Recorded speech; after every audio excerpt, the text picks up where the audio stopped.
Hi, girls. Congratulations for the film. And first, I want to know, Kathryn, you are one of the first women who was able to make action movies and political thrillers in Hollywood. I'd like to know, how do you see the road you have been traveling so far until House of Dinamita? That is a very difficult question. A good one. How do I see that road? It's a road that you obviously travel yourself and you carve out yourself, but it's all about belief. And I felt so strongly about whatever subject that I was working on, whether it be EOD techs in Iraq or the 10-year hunt for Osama bin Laden, or in this case, the sort of tragedy, global tragedy of nuclear weapons that we live with every single day. And you let your belief guide you and your passion. Of course.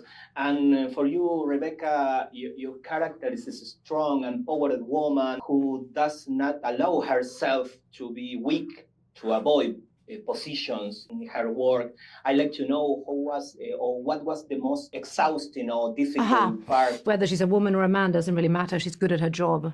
And I think that's important to highlight. But what I think was exhausting, nothing emotional moments in the film, but I think what is incredible was the balance of getting all of this knowledge from Larry Pfeiffer, for example, the man who actually was my boss, real in the Situation Room, learning all of this, understanding the procedure for all of us, me including all of the soldiers in the room.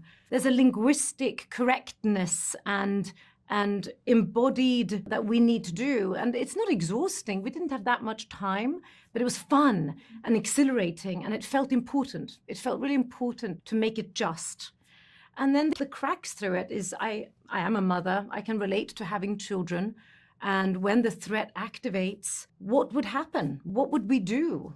Are we allowed to break the rule? For example, leaving a room and getting a phone, or what do we do? And when we can't control a nuclear threat, I don't know if exhausting even covers it. Of course.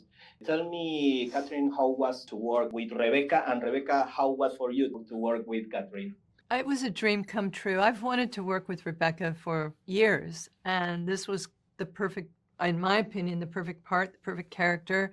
And I knew that she was going to bring the strength and the inevitability of that character to the screen. And she did, and then some. It was a great gift to work with her.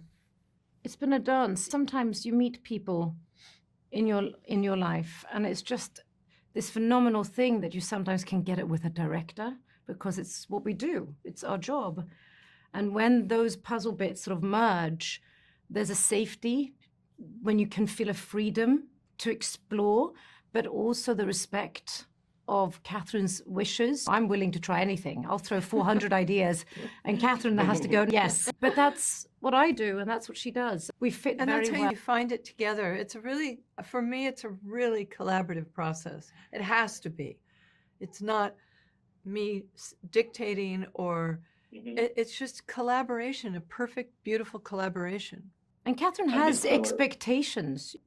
This needs to be authentic. You do your job. When I come to work, the story, yes, I need to know my shit. I need to know exactly what to do. So it's up to me to gather information and to offer it up. This collaboration was perfect. We are already in time, and I hope that we see again together in the screen. I hope so too.